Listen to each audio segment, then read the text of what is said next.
नमस्कार मित्रांनो, DMER Maharashtra academy चॅनलवर आपल्या सगळ्यांचं मनापासून स्वागत आहे. आज आपण एका खूप महत्त्वाच्या विषयावर बोलणार आहोत.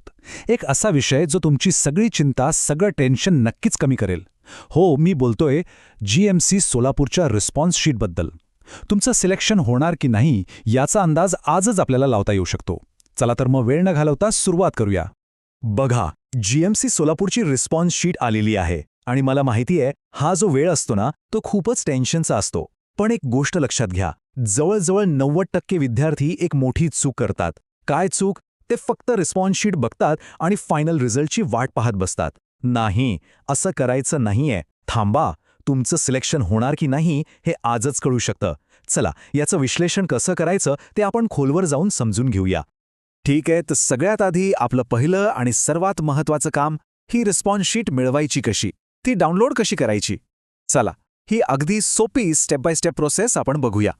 तर हा प्रोसेस खूपच सिंपल आहे. सगळ्यात आधी काय करायचं, या व्हिडिओच्या डिस्क्रिप्शनमध्ये जी ऑफिशियल लिंक दिली आहे तिच्यावर क्लिक करा. तुम्ही थेट वेबसाईटवर जाल. तिथे गेल्यावर तुमचा युजर ID आणि पासवर्ड किंवा जन्मतारीख टाकून लॉग इन करा आणि लॉग इन झालं की समोरच तुम्हाला रिस्पॉन्स शीट किंवा उत्तरपत्रिका असं ऑप्शन दिसेल. बस त्यावर क्लिक करायचंय. बरं, आता तुम्ही आतमध्ये आलात. इथे तुम्हाला काय दिसणार आहे, तर तुम्ही कोणते प्रश्न सोडवले, त्या प्रश्नांची अचूक उत्तरं कोणती आहेत आणि तुम्ही कोणतं उत्तर निवडलं होतं हे सगळं अगदी स्पष्टपणे दिसेल. म्हणजे आपल्याला सगळं तपासून बघायला एक चांगला बेस मिळतो. आणि सगळ्यात भारी गोष्ट म्हणजे तुम्ही निवडलेलं उत्तर आणि खरं बरोबर उत्तर हे दोन्ही साईड बाय साईड दाखवले जातात. त्यामुळे तुलना करणं एकदम सोपं होऊन जातं. आणि हो, इथे खूप महत्त्वाची टीप देतोय, लक्षात ठेवा. जर तुम्हाला वाटलं की अरे हे उत्तर तर चुकीचं दिलंय, तर ते लगेच कुठेतरी नोट डाऊन करून ठेवा. कारण नंतर ऑब्जेक्शन घेण्यासाठी म्हणजे आक्षेप नोंदवण्यासाठी एक विंडो ओपन होऊ शकते. चला, आता आपण येतोय सगळ्यात महत्त्वाच्या भागाकडे. म्हणजे या सगळ्या कच्च्या माहितीला, या डेटाला आपल्या एका अंदाजित स्कोअरमध्ये कसं रूपांतरित करायचं ते पाहूया. हे कॅल्क्युलेशन करण्यासाठी फक्त 3 सोप्या स्टेप्स आहेत. स्टेप नंबर 1, तुमची एकूण बरोबर उत्तर किती आली आहेत ते मोजा. स्टेप नंबर 2, परीक्षेचे जे मार्किंगचे नियम आहेत ते लावा. म्हणजे बरोबर उत्तराला +1 आणि चुकीच्या उत्तराला 0 किंवा निगेटिव्ह मार्किंग असेल तर ते वजा करा. आणि तिसरी स्टेप, झालं, तुमचा एकूण अंदाजित स्कोअर तुमच्या समोर असेल. आणि एक गोष्ट लक्षात घ्या, हा फक्त एक आकडा नाहीये. हा स्कोअर म्हणजे तुमच्या सिलेक्शनची शक्यता किती आहे याचा एक जबरदस्त इंडिकेटर आहे. खरं तर ही तुमच्या मेहनतीची पहिली पावती आहे असं समजा. ठीक आहे, तर आतापर्यंत आपण पाहिलं की हे कसं करायचं. पण आता आपण बोलूया की हे का करायचं आणि हे इतकं महत्त्वाचं का आहे. कारण पुढची जी स्टेप आहे ना, तीच ठरवते की तुम्ही फक्त वाट पाहणाऱ्यांपैकी आहात की एक प्रोॲक्टिव्ह, एक सक्रिय उमेदवार आहात. ऐका, ही गोष्ट खूप खूप महत्त्वाची आहे. एक प्रकारचा क्रिटिकल वॉर्निंग आहे.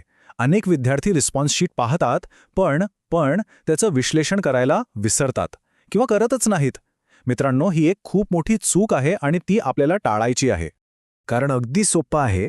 जर तुम्ही विश्लेषण केलंच नाही तर कट ऑफ किती लागेल याचा काहीच अंदाज येणार नाही.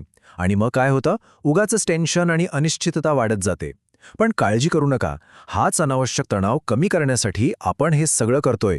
चला तर बघ, आत्ता बघूया की यावर्षी सिलेक्शनसाठी अंदाजे किती स्कोअर लागू शकतो.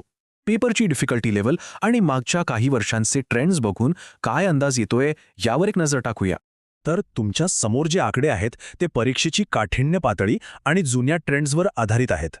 इथे तुम्हाला ओपन कॅटेगरी आणि रिझर्व्ह कॅटेगरी दोन्हींसाठी अपेक्षित कट ऑफ दिसेल. यावरून तुम्हाला एक चांगली आयडिया येईल. पण इथे एक गोष्ट सगळ्यांनी लक्षात ठेवायची आहे, हे अपेक्षित कट ऑफ आहेत. फायनल कट ऑफमध्ये थोडाफार बदल होऊ शकतो. त्यामुळे हे बघून लगेच पॅनिक व्हायचं नाही. याला फक्त एक मार्गदर्शक, एक गाईड म्हणून वापरा. ओके, चला आता पुढच्या स्ट्रॅटेजिक स्टेपबद्दल बोलूया. ज्यांना अजून डीपमध्ये एकदम पर्सनलाइज गायडन्स हवा आहे त्यांच्यासाठी आमच्याकडे एक पर्याय आहे. जर तुम्हाला तुमच्या रिस्पॉन्स शीटचे एक प्रोफेशनल 1-to-1 ॲनालिसिस करून हवा असेल तर तुम्ही ती आम्हाला थेट आमच्या व्हॉट्सॲप नंबरवर पाठवू शकता. नंबर तुमच्या स्क्रीनवर आहे. मी पुन्हा एकदा सांगतो, 7057019389. एक गोष्ट लक्षात ठेवा, हे पर्सनलाइज्ड ॲनालिसिस आम्ही फक्त काही मोजक्याच विद्यार्थ्यांसाठी करणार आहोत. त्यामुळे जास्त विचार करत बसू नका, लगेच पाठवा. या पर्सनलाइज्ड ॲनालिसिसमध्ये तुम्हाला काय काय मिळेल, तर तुमचं सिलेक्शन होण्याचे चान्सेस किती आहेत, तुमचा एक्सपेक्टेड रँक काय असू शकतो, आणि सगळ्यात महत्त्वाचं, तुमची पुढची स्ट्रॅटेजी काय असायला पाहिजे या सगळ्यावर तुम्हाला सविस्तर मार्गदर्शन मिळेल. तर आता तुमचा अंदाजित स्कोअर तुमच्या हातात आहे. पण आता मनात पुढचा मोठा प्रश्न येतो की जेव्हा फायनल मेरिट लिस्ट लागेल तेव्हा नक्की काय होईल? पुढे काय होणार? याच प्रश्नाचं उत्तर घेऊन आम्ही पुढच्या भागात येणार आहोत.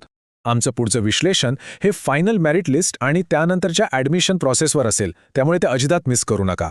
आणि जाता जाता एक गोष्ट सांगतो मित्रांनो, हा तुमच्या प्रवासातला फक्त एक टप्पा आहे, शेवट नाही. तुमची मेहनत कधीच वाया जाणार नाही. अजून एक्सक्लुझिव्ह मार्गदर्शनासाठी तुम्ही चॅनलची मेंबरशिप नक्की जॉईन करू शकता. आजचं हे विश्लेषण आवडलं असेल तर नक्की लाईक करा, तुमच्या सगळ्या मित्रांसोबत शेअर करा आणि हो, DMER महाराष्ट्र अकॅडमीला सबस्क्राईब करायला विसरू नका. चला भेटूया पुढच्या भागात.